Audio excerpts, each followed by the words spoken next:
Ok.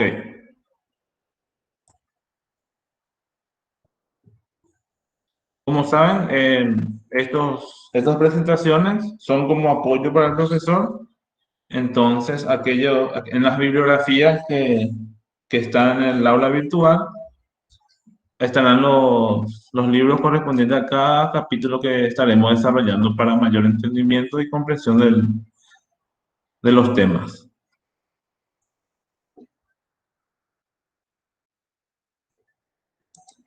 Bueno, antes que nada, vamos a hablar sobre la fuente de luz eléctrica. Las más utilizadas son las lámparas de incandescencia o como le llamamos foco, que son de tungsteno, las lámparas o tubos de descarga, que normalmente se utilizan en tinglados grandes o alumbrados públicos, y las más utilizadas hoy en día, que son las lámparas tipo LED.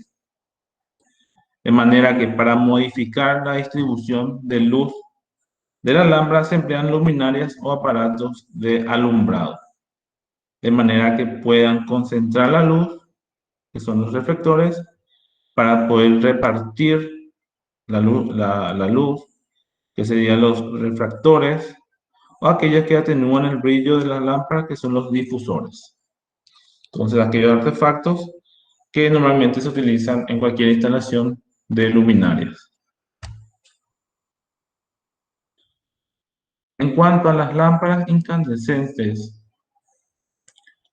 tenemos que la emisión de luz, que es el resultado de la alta temperatura adquirida por un filamento, puede ser tungsteno, puede ser también de wolframio, en una atmósfera de gas inerte o vacío. De manera que al pasar por dicho filamento una corriente eléctrica va a generar el aumento de temperatura y por ende la emisión de luz.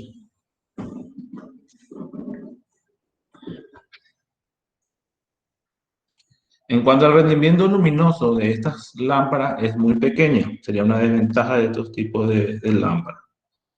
Y se emplea para iluminación de interiores en locales de techos bajos menores de 4 metros. Entonces, se puede observar en este gráfico algunas partes de la lámpara incandescente.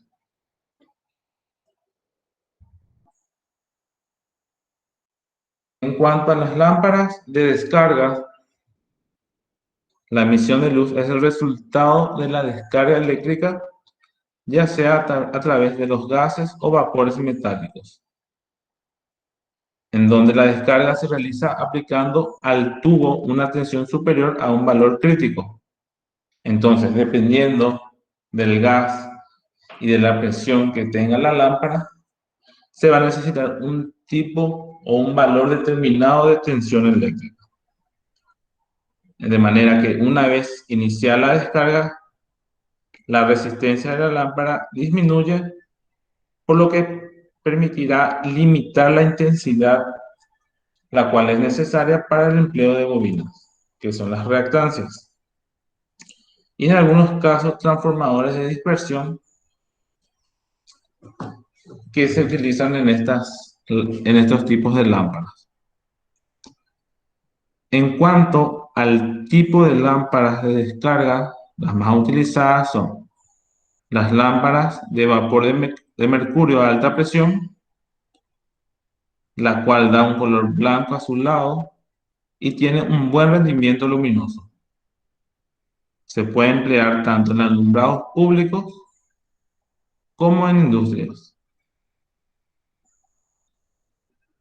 Posteriormente, las lámparas de vapor de sodio, el cual brinda un color amarillo y además tiene también un buen rendimiento luminoso. Se emplea tanto en alumbrados públicos como alumbrados de exteriores. Los tubos fluorescentes, que son utilizados en las residencias, en comercios o industrias, que son las que más comúnmente se emplean. Existe diferente potencia y puede ser luz cálida como también luz fría. Tubos de alta tensión, la cual brinda una variedad de colores según el gas utilizado y necesita alrededor de 2.000 a 6.000 voltios de tensión, dependiendo de la longitud del tubo. Las mismas se utilizan en publicidad, en carteles o anuncios luminosos, y también se emplea lo más comúnmente los tubos de neón. Todas estas lámparas necesitan un condensador en paralelo para mejorar el factor de potencia, que tiene bajo valor debido a la reactancia. Entonces, para los tipos de descarga, las lámparas de descarga,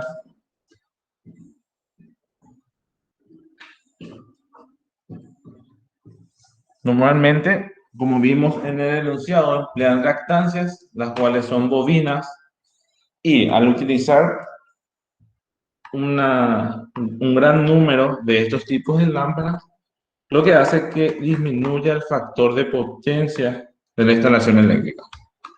Es por eso que a cada lámpara se le coloca condensadores o capacitores para poder aumentar ese factor de potencia y así consuma menos corriente. Eso vamos a ver cómo se realiza, cómo se emplea esos cálculos de mejoramiento de factor de potencia en un capítulo más adelante.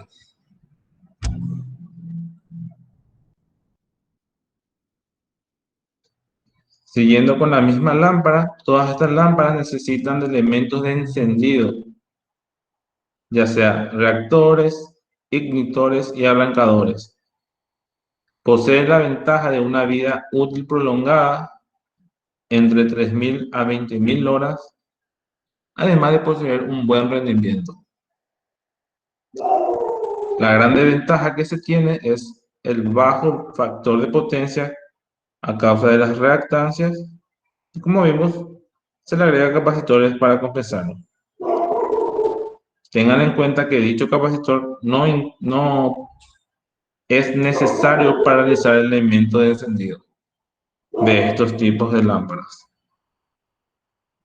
Y en cuanto a las lámparas de vapor de mercurio, no se necesita del ignitor como los otros tipos de lámparas de descarga.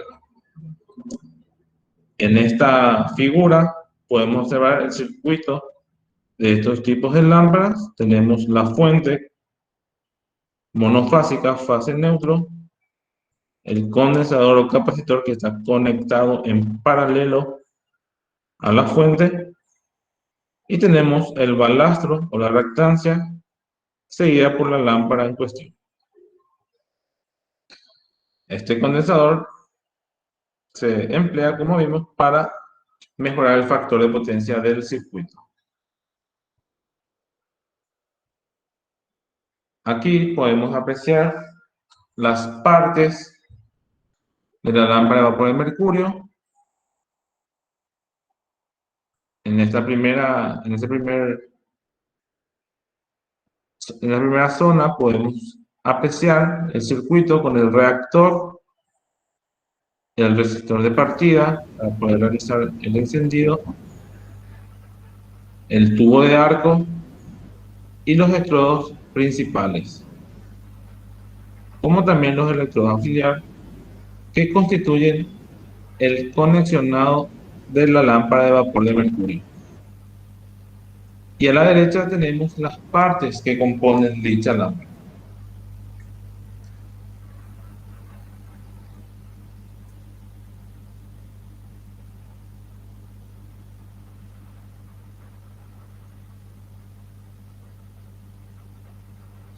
En cuanto a la lámpara de vapor de sodio, tenemos la tensión, sería la fuente de la red eléctrica. Empleamos el capacitor para poder mejorar el factor de potencia en paralelo a la fuente. Y aquí aparece el ignitor para este tipo de lámpara, la cual se conecta en paralelo con la lámpara de vapor de sodio y en serie con el balastro o la reactancia. Entonces, esto sería el circuito para este tipo de lámpara de vapor de sodio. Esto sería una curva que normalmente se emplea para poder determinar la potencia de una lámpara, teniendo en cuenta las características que posee, tanto de tensión, la potencia de la lámpara y la corriente de la lámpara. Sería una curva de corriente-tensión en función del tiempo. Sería más bien para conocer que existen curvas para diversos tipos de lámparas de vapor de sodio. No vamos a emplear nosotros para dimensionar estas curvas. Vamos a utilizar otro método.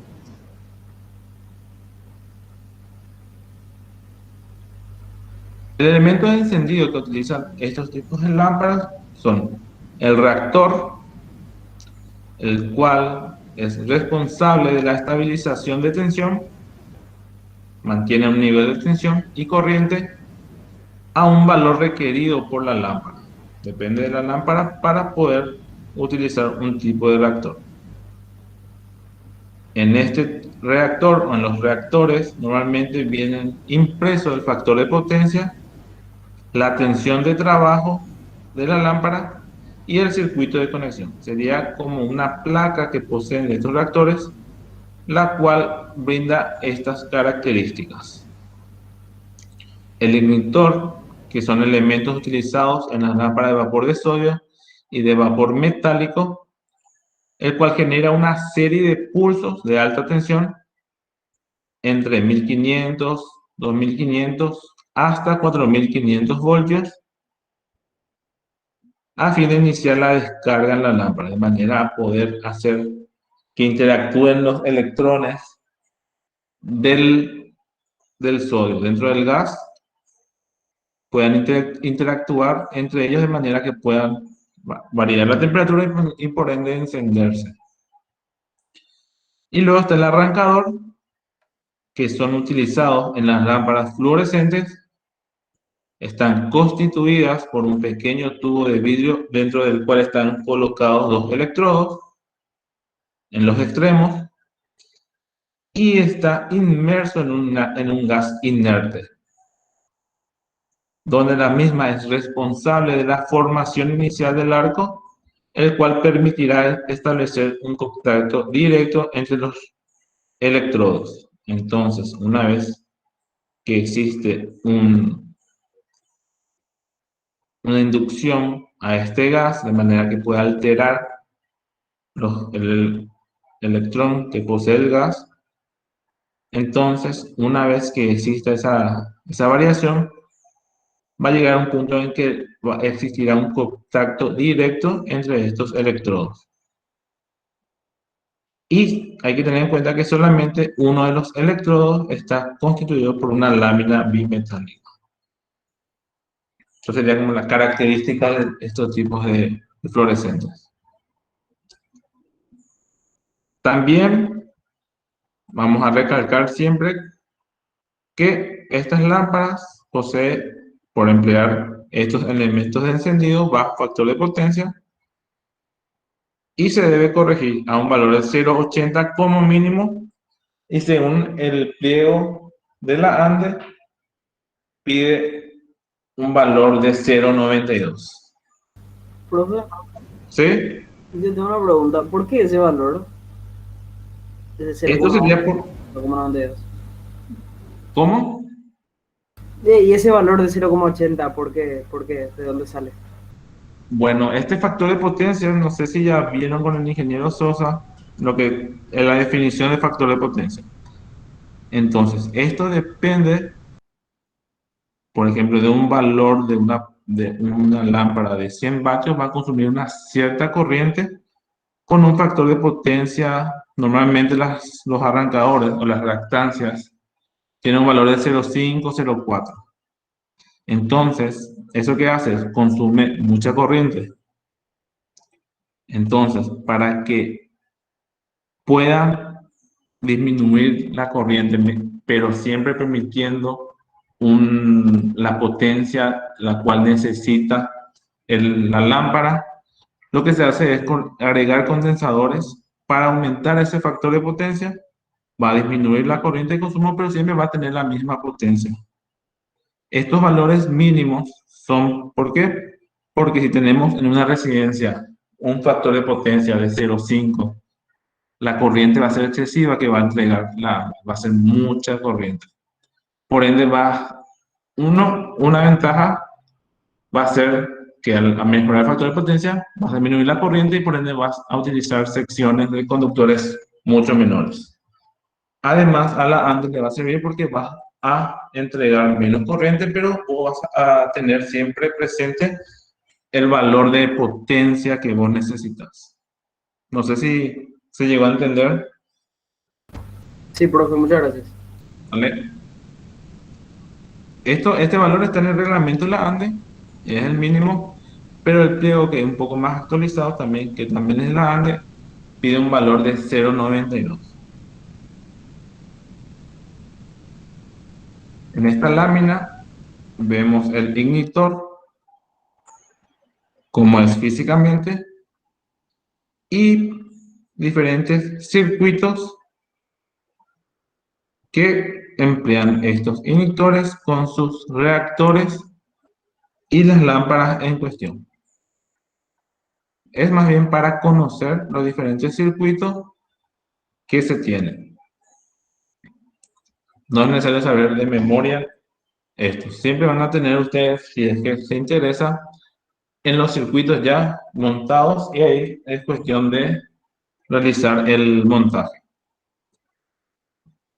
Vamos en la parte de laboratorio, en la parte de instalaciones eléctricas, vamos a hacer estas conexiones.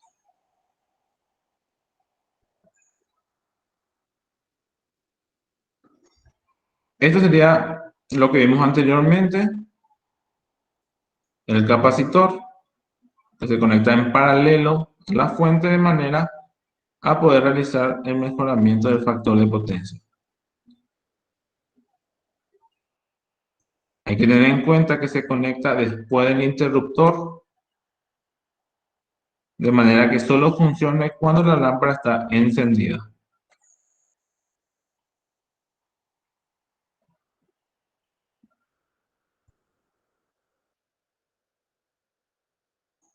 En cuanto a la lámpara LED,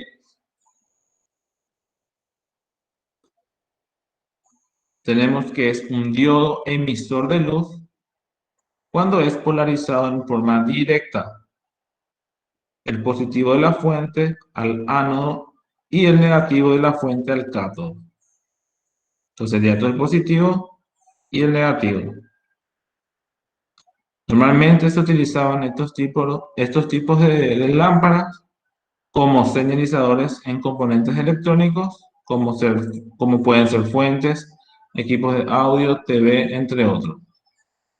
Esto sería su símbolo, de manera que esta parte sería el ánodo, el cátodo, y al recibir una tensión dada, va a conducir la corriente dentro del circuito. Para valores inferiores a esa tensión, no va a circular corriente. Ahora, además del uso anterior, se fabrican LED para iluminar ambientes residenciales, comerciales, industriales y también se usa para alumbrados públicos. Ya existen ya luminarias LED.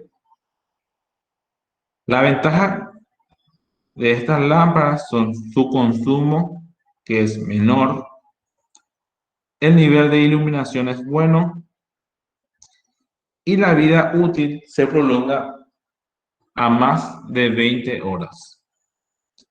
Y la desventaja que poseen estos tipos de lámparas son el valor o el costo, que es elevado.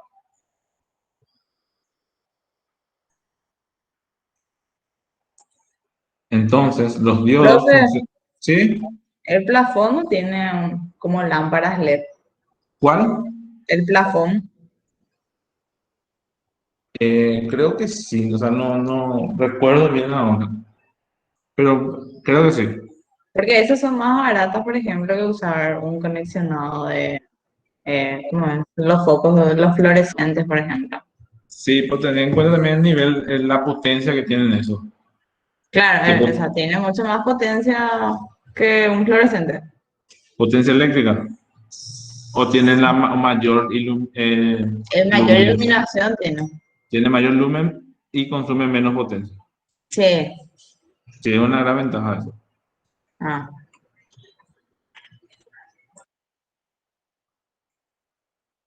Bueno, entonces los diodos funcionan con energía eléctrica de corriente continua, de modo que las lámparas de LED deben incluir un rectificador para poder operar. Entonces, normalmente a la hora de adquirir una lámpara de LED, el valor que menciona los catálogos de las mismas, normalmente dan niveles de tensión. Aquellas que dicen 220 es que ya viene por el dispositivo, por la luminaria, el rectificador que la convierte. Una, eh, una causante de daños, la cual es principal para estos tipos de lámparas, son las altas temperaturas. Entonces, si queremos colocar en un lugar donde se empleará continuamente altas temperaturas, ya sea en una industria, no es recomendable utilizar estos tipos de lámparas. Utilizar las tubos de descarga o las incandescentes para poder realizar la iluminación.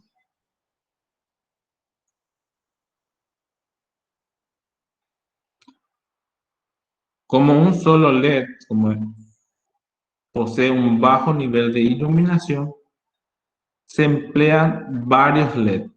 Por ejemplo, estos tienen varios LED para poder llegar al nivel deseado de iluminación. Entonces, se hace un conjunto de LED para poder llegar a un nivel de iluminación adecuada. No es que solamente un LED tiene un mejor nivel de iluminación, sino que es un conjunto de LEDs para poder brindar cierta iluminancia, dependiendo del tipo. Existen lámparas LED de diferentes formas. Están los fluorescentes, tipo incandescentes, tubulares, vela. Aquí podemos observar los diversos tipos de lámparas LED que podemos encontrar en el mercado. Tenemos que siempre respetar las normativas para poder emplear las luminarias en cuestión, ya sea normas nacionales como también normas internacionales, de manera a poder siempre regir con orden y respetando de manera que las instalaciones sean eficientes y adecuadas. En cuanto a la iluminación en espacios tiene alta relación con las instalaciones eléctricas, ya que la mayoría de las fuentes modernas de iluminación se basan en las propiedades de incandescencia y la luminiscencia de materiales sometidos al paso de corriente eléctrica. Entonces, hay una relación entre luminarias y las instalaciones eléctricas, ya que una depende de la otra para poder tener un ambiente de trabajo o de confort adecuado. Una buena iluminación, además de ser un factor de seguridad, productividad y de rendimiento en el trabajo, mejora el confort visual y hace más agradable y acogedora la vida. Si se tiene en cuenta que por lo menos una quinta parte de la vida de las personas transcurren bajo alumbrado artificial, se comprenderá el interés que hay en establecer los requisitos mínimos para realizar los proyectos de iluminación. Entonces, es importante realizar un buen proyecto, un buen dimensionamiento de luminarias, de manera a tener un confort y una seguridad a la hora de realizar actividades.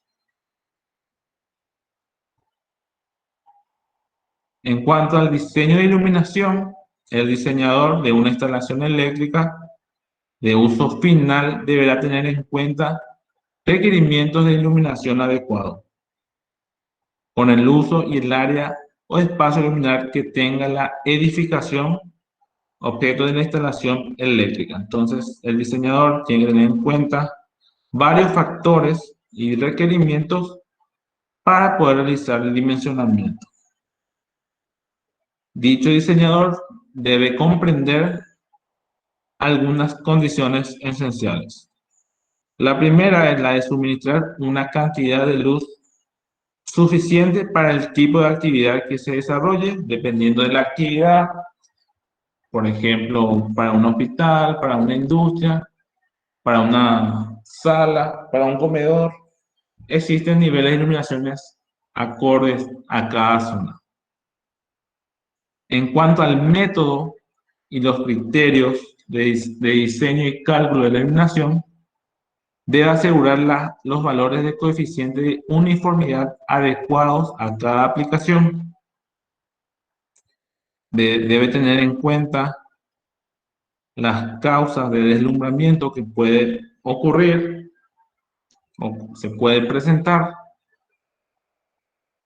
la de prever el tipo y la cantidad de luminarias, las fuentes apropiadas para cada caso particular, siempre teniendo en cuenta la eficiencia lumínica y la vida útil de esos artefactos que vamos a utilizar. Entonces, estos 4 puntos hay que tener en cuenta para diseñar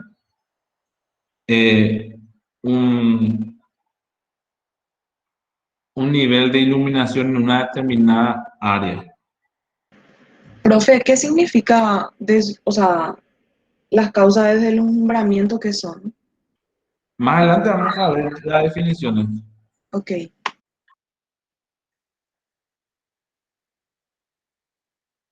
En cuanto a la instalación, operación y mantenimiento de los sistemas de iluminación, tenemos 6 factores a tener en cuenta. La primera, debe existir un suministro ininterrumpido para la iluminación en sitios y en áreas donde la falta de la misma puede originar riesgos para la vida de las personas, como en áreas críticas y en los medios de egreso para evacuación de la edificación. Entonces, hay que tener en cuenta que áreas de riesgos, áreas específicos, no se interrumpa el suministro de energía eléctrica de manera a poder preservar la iluminación en esas zonas. El segundo caso es que no se permite la utilización de lámparas de descarga con encendido retardado en circuitos de iluminación de emergencia.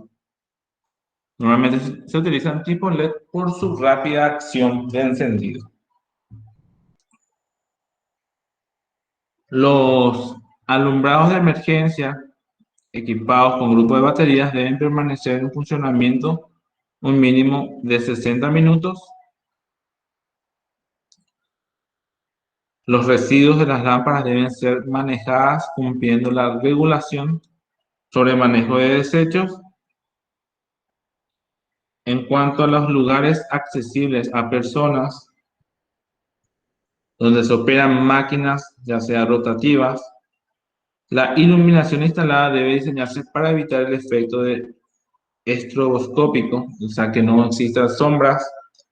Normalmente esos diseños de esas lámparas tienen que estar lo más cerca posible a las máquinas de manera a que esté bien iluminado la zona de trabajo, ya que son actividades que requieren mucha atención.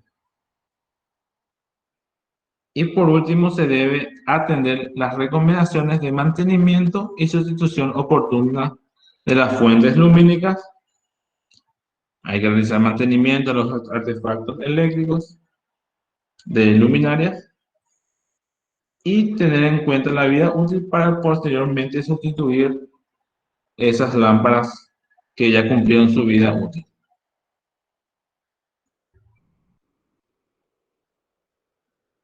En cuanto a las magnitudes luminosas y las unidades, el flujo luminoso, su representación es esto, es como un phi mayúscula, que es la energía luminosa emitida por unidad de tiempo.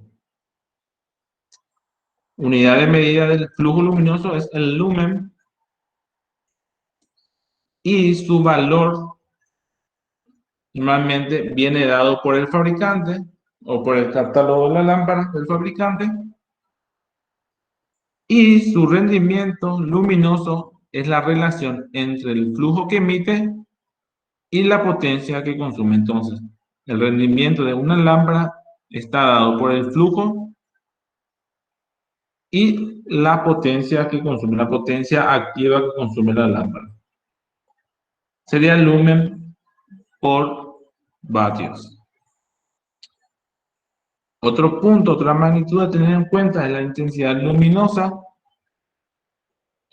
que es el flujo luminoso emitido en una dirección dada por unidad de ángulo sólido.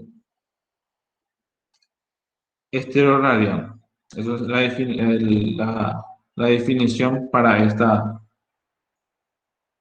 este concepto.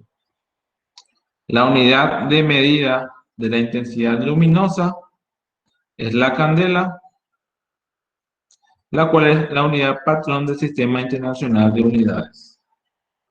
Entonces, flujo luminoso es lumen, intensidad luminosa es candela. En cuanto al lumen, que es el flujo luminoso emitido por un foco puntual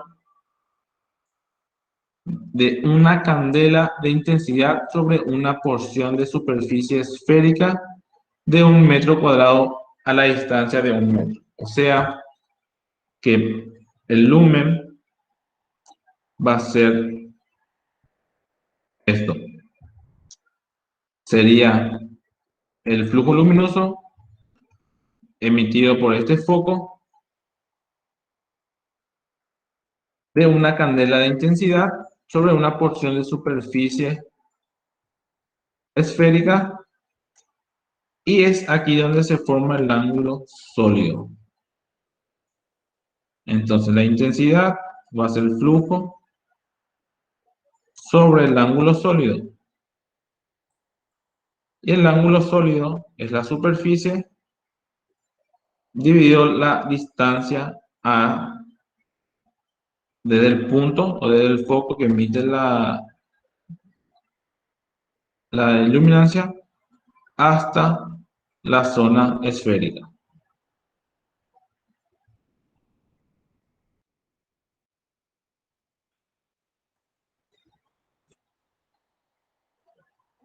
En cuanto al nivel de iluminación, que se representa con la letra E, también se le puede llamar iluminancia o intensidad de iluminación. Es una magnitud característica del objeto iluminado. Sería la zona donde se ilumina, por cuanto indica la cantidad de luz que incide sobre una unidad de superficie del objeto iluminado. Entonces, normalmente este concepto tenemos en cuenta a la hora de dimensionar, ya que en las normas indican el nivel de iluminación para cada tipo de actividad o zona al cual queremos realizar la iluminación. Entonces, el nivel de iluminación es el flujo luminoso por o sobre la superficie del área en cuestión. La unidad de medida del nivel de iluminación es el lux. Para poder determinar si en un recinto se tiene un nivel de iluminación adecuado según reglamento, según norma, se emplea un aparato llamado luxómetro para poder realizar la medición. Dicho luxómetro consiste en una célula fotoeléctrica, la cual percibe el nivel de iluminación, percibe la iluminación en esa zona, en esa área, sería en la célula fotoeléctrica, y al recibir genera una corriente eléctrica, medida por un amperímetro graduado en lux. En cuanto a la definición del lux, es la iluminación de una superficie de 1 metro cuadrado, el cual recibe el flujo luminoso de 1 lumen.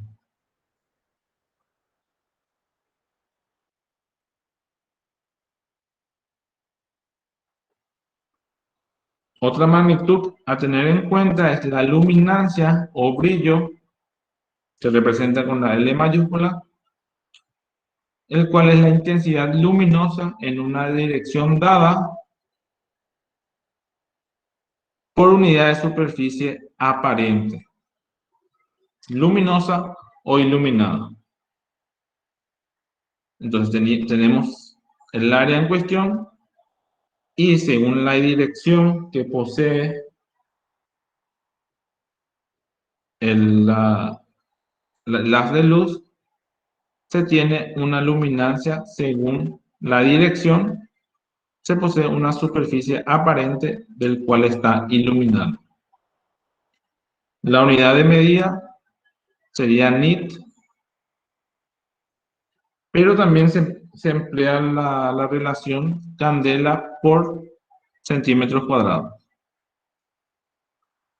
En cuanto a nit, es la luminancia de una superficie aparente en 1 metro cuadrado en una dirección en que la intensidad luminosa es una candela.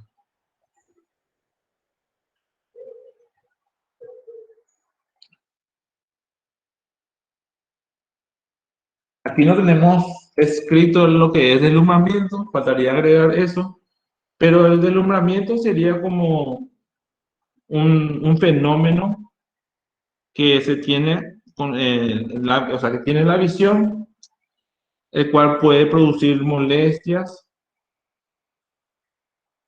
ya que es muy complicado diferenciar los objetos. O sea, si hay un deslumbramiento, es difícil observar un objeto ya que posee una mala iluminación. Y se da debido a una inadecuada distribución de los artefactos lumínicos,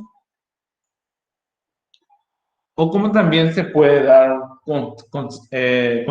contrastes de los diferentes luminarias que se emplean. O sea, hay que contrastar adecuadamente y distribuir adecuadamente los factores a tener en cuenta para los artefactos de iluminación, ya que su exceso puede causar deslumbramiento, como también la falta de luminaria en una zona dada.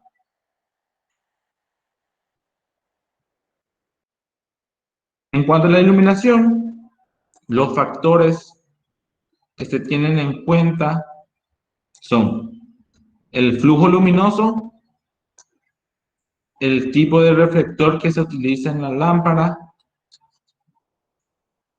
los colores, ya sea del techo, de muros y piso,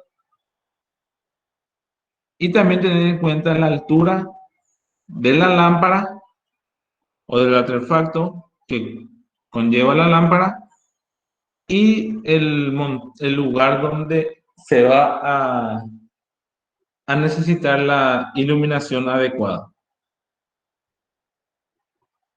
como también los espaciamientos de las lámparas luminosas.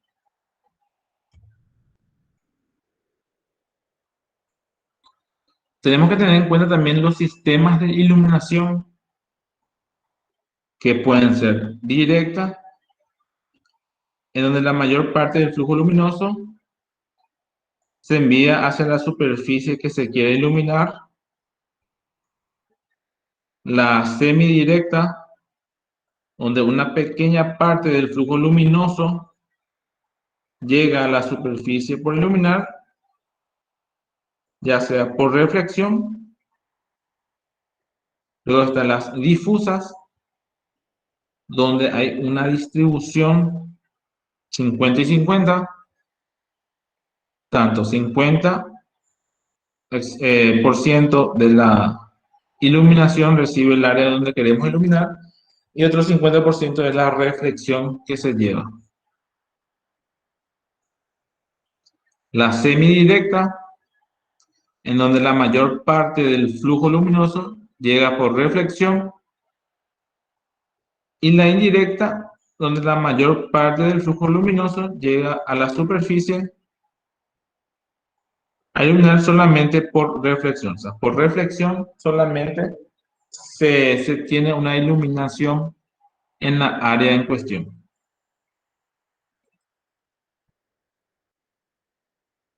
Debemos tener en cuenta dos coeficientes para realizar la distribución y el dimensionamiento de las luminarias. La primera es el coeficiente de utilización, la cual está expresado por un determinado valor numérico, que es la relación entre el nivel de iluminación en un determinado plano y la luz emitida por las lámparas o flujo luminoso total. Entonces, coeficiente de utilización es igual al nivel de iluminación sobre el flujo luminoso total. Dicho coeficiente depende de diversos factores, como son la eficacia de las luminarias, la distribución luminosa, el índice del local, la relación del local dado por la longitud, ancho y altura del espacio útil al cual se va a iluminar, y el coeficiente de reflexión, tanto paredes, techo y piso. Esos son los factores que se tienen en cuenta para el coeficiente de utilización. El siguiente coeficiente sería la de depreciación o conservación, en donde una instalación varía sus características luminosas, ya sea por la pérdida del flujo luminoso de las lámparas, que puede ser a causa del envejecimiento, de la suciedad depositada en ella, y una característica más sería la pérdida de la reflexión. Es por eso la importancia de realizar los mantenimientos a estos artefactos. Entonces, por estas razones, el cálculo de coeficientes se hace teniendo en cuenta el tipo de luminaria, el tipo de lámparas, la cantidad de polvo en el ambiente, el número de limpiezas, sistemas de reposición, entre otras características más. Generalmente los valores oscilan de este coeficiente entre 0,50 y 0,80, donde este último valor corresponde a lugares limpios, con luminarias cerradas y lámparas de bajo depreciación y limpieza frecuente. Entonces, este es el valor máximo que puede tener un artefacto de iluminación. Esta tabla, que es relación del local, vamos a utilizar siempre para poder realizar los cálculos. En ella podemos determinar, dependiendo del tipo de luminaria, tenemos una fila de alumbrado directa y otra fila de alumbrado semidirecto y alumbrado con tubos fluorescentes. Tenemos en una segunda columna la distancia entre las luminarias inferior a la altura del montaje por 1,2 para estos tipos y la altura del montaje por 1,4 para estos tipos de luminarias. Aquí podemos apreciar el coeficiente de conservación que vimos anteriormente y puede ser bueno, medio o malo. Teniendo en cuenta la reflexión del techo, puede ser muy claro, claro o medio. En cuanto a la reflexión de paredes, puede ser claro, medio o oscuro. Y teniendo en cuenta uno de ellos, o sea, un valor de reflexión de techo y un valor de reflexión de paredes, podemos determinar el coeficiente de utilización. En cuanto al índice del local, la calculamos utilizando esta tabla. Dependiendo de qué tipo de iluminación va a ser, si va a ser directa, semidirecta o difusa, se emplea esta fórmula donde K va a ser el valor que se encuentra en esta columna. Entonces K va a ser igual a la longitud del local por el ancho del local dividido la altura. Hay que tener en cuenta la altura entre la luminaria y el plano de utilización. No siempre es el piso. O sea, por ejemplo, si queremos iluminar un escritorio, la altura de montaje va a ser entre el artefacto y el escritorio. Esa sería la altura de montaje. Y esta va a estar multiplicado por la longitud más el ancho del local. Acá tenemos el valor K. Y si tenemos iluminación indirecta o semi-indirecta, sería esta fórmula. Sería 3 veces la longitud del local por el ancho del local, dividido 2 veces la altura de montaje por la suma de la longitud y el ancho del local. Una vez determinado un valor, observamos si se encuentra entre estos valores. Una vez encontrado ese valor, nos fijamos a qué letra corresponde, a qué índice del local. Y una vez definido el índice del local, nos vamos a esta tabla. Para realizar el cálculo del flujo luminoso, debemos tener en cuenta esta fórmula. El flujo luminoso total sería el nivel medio de iluminación previsto, dado en lux, sería lo que nos aconseja la norma para una cierta actividad, para una cierta zona, multiplicado por la superficie a iluminar, dado en metros cuadrados, dividido el coeficiente de utilización por el coeficiente de conservación. Una vez obtenido el flujo luminoso total requerido, vamos a determinar el número de puntos de luz o el número de luminarias.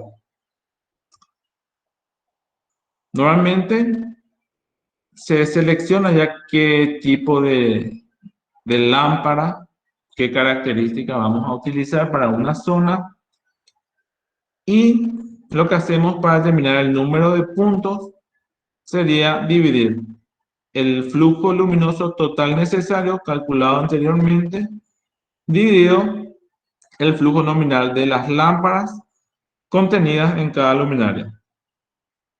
Puede ser una lámpara, puede ser 2 lámparas, puede ser 3 lámparas, dependiendo de cuántas lámparas estén en una luminaria.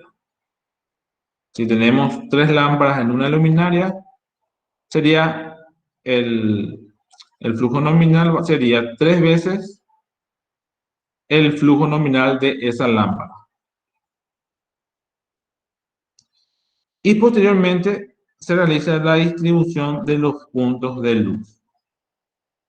De manera que se recomienda que la separación entre luminarias o puntos de luz extremos y las paredes sean lo posible a una distancia igual a la mitad de la separación entre luminarias.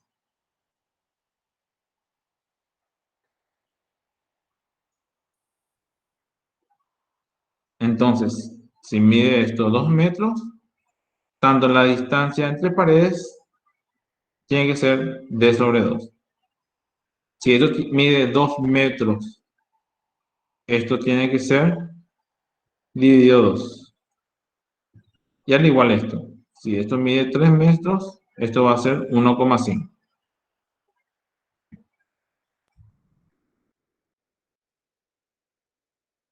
Entonces, la ubicación del artefacto se representa en esta figura. Si tenemos D, la distancia, en la pared va a ser D sobre 2. Entonces, esta distancia tiene que ser esta. Si esto mide 2 metros, esto va a ser 1 metro. Y si mide estos 3 metros, esto va a medir 1,5. Como se ve en este gráfico. La altura de montaje sería entre la luminaria y el plano de trabajo, sería H. Y esto sería la distancia entre el piso y el ángulo, el plano de trabajo.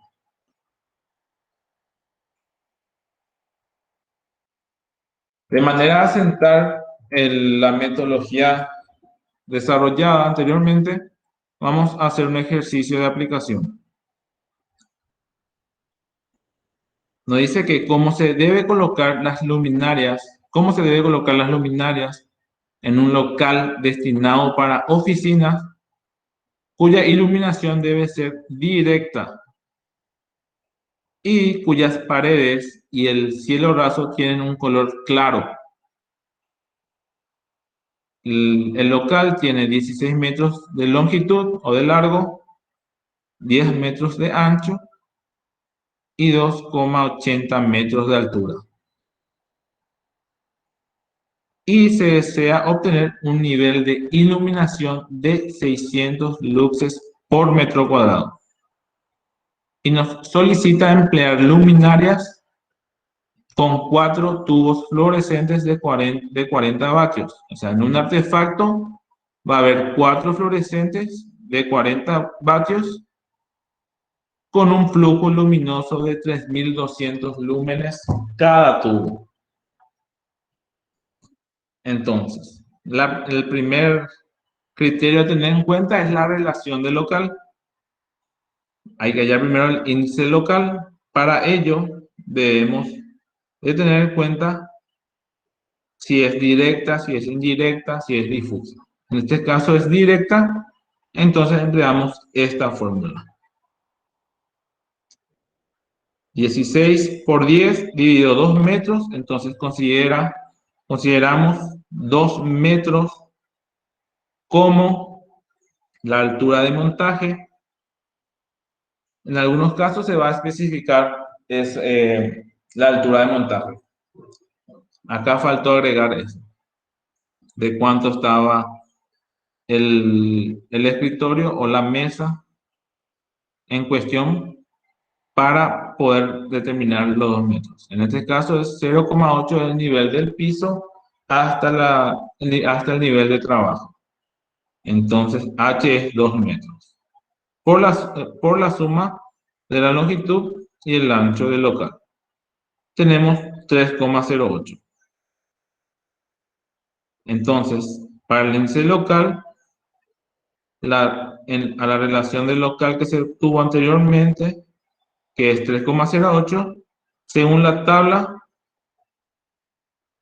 3,08 sería,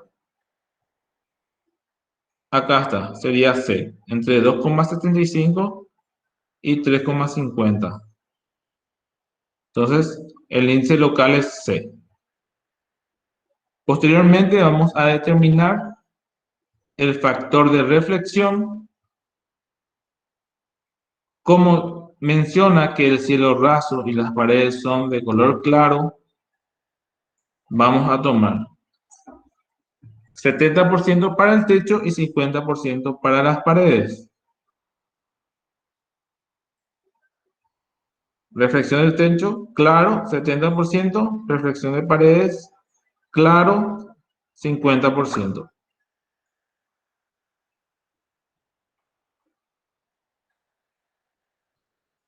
Luego determinamos el coeficiente de utilización de acuerdo con el índice local y con los factores de reflexión indicados. Entonces, además de tener en cuenta qué cosa, que nos menciona que eran lámparas fluorescentes. Entonces, acá tenemos alumbrado con tubos fluorescentes. Buscamos C y sería 0,70. Índice local C,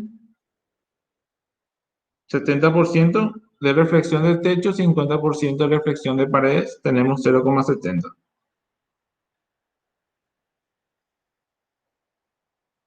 En cuanto al coeficiente de conservación, como no se dan mayores especificaciones y dado que el local está destinado para uso de oficinas, vamos a considerar un coeficiente de conservación de estado bueno, que es 0,75.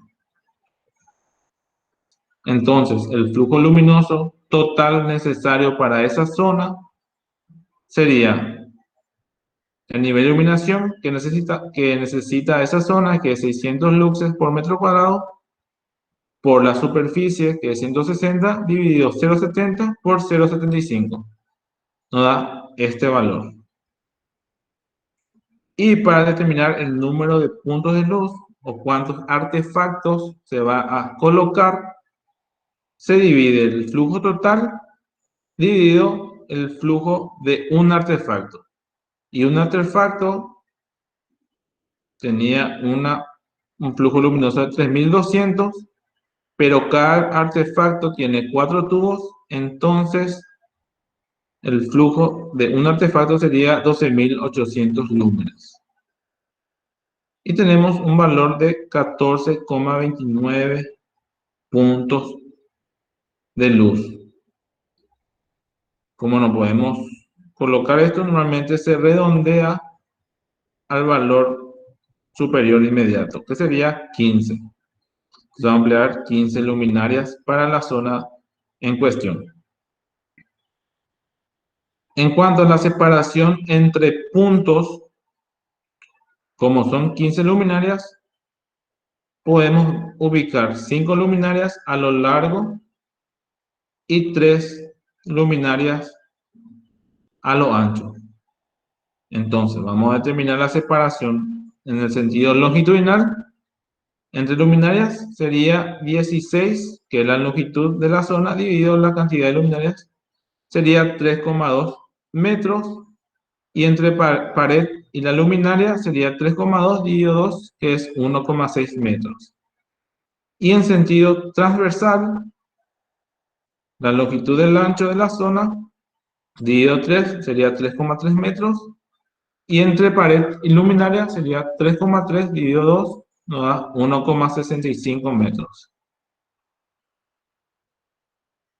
Sería esto 1,65, 3,3 y 1,6 y 3,2.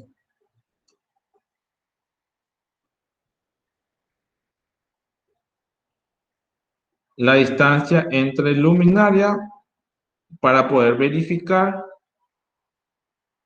según esto, es 1,4 veces la altura de montaje que se empleó.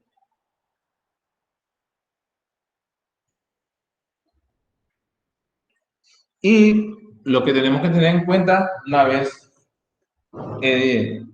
distribuidos los artefactos es también tener en cuenta la potencia activa instalada, ya que esos valores vamos a tener en cuenta en nuestras instalaciones eléctricas para la dimensión de interruptores termomagnéticos, de cables, entre otros.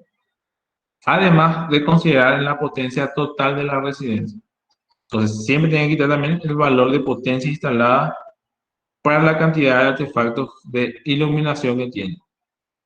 En este caso, se tiene 15 artefactos, donde cada artefacto tiene 4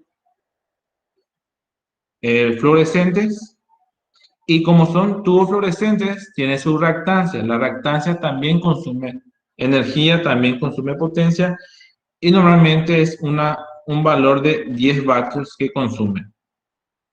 Entonces, 40 vatios, una lámpara, más su reactancia que es 10 vatios, tenemos 50 vatios para una lámpara fluorescente. Pero como tenemos 15 artefactos y cada artefacto tiene 4 fluorescentes, la potencia activa de esa instalación para la oficina sería de 3000 vatios. ¿Ok? Espero se haya entendido. No sé si tienen alguna consulta.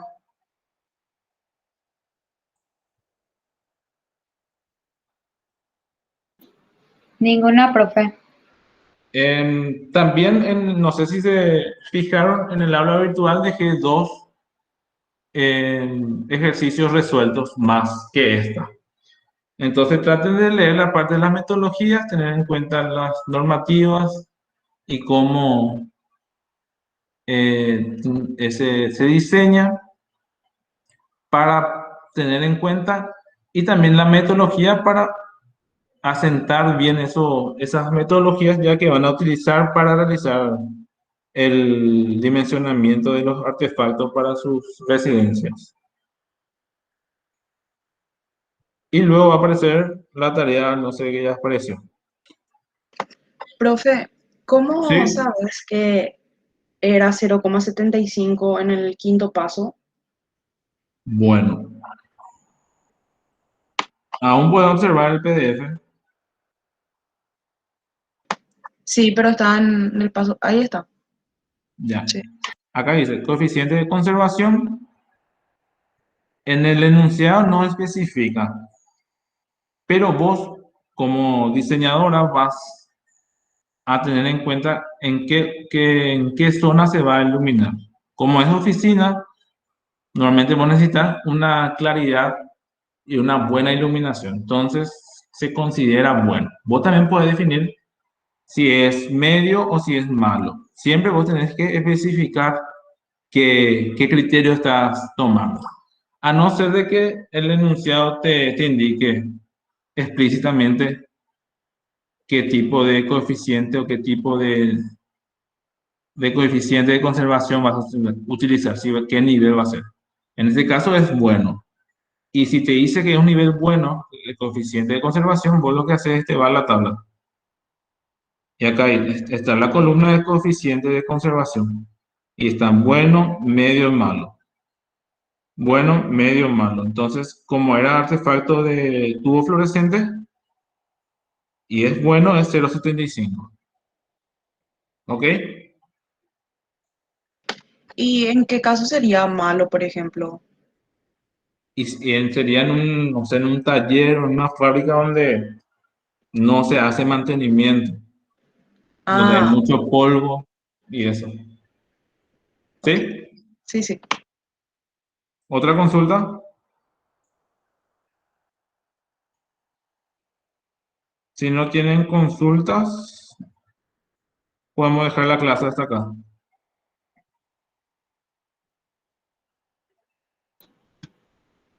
Dale, profe. Profe, yo te quiero preguntar algo. ¿Sí? Yo te había enviado los planos para el trabajo práctico, Sí. correo, y todavía no me confirmaste, no sé si te llegó. Y no te respondí. Ah, bueno, bueno. O sea, no revisaste más.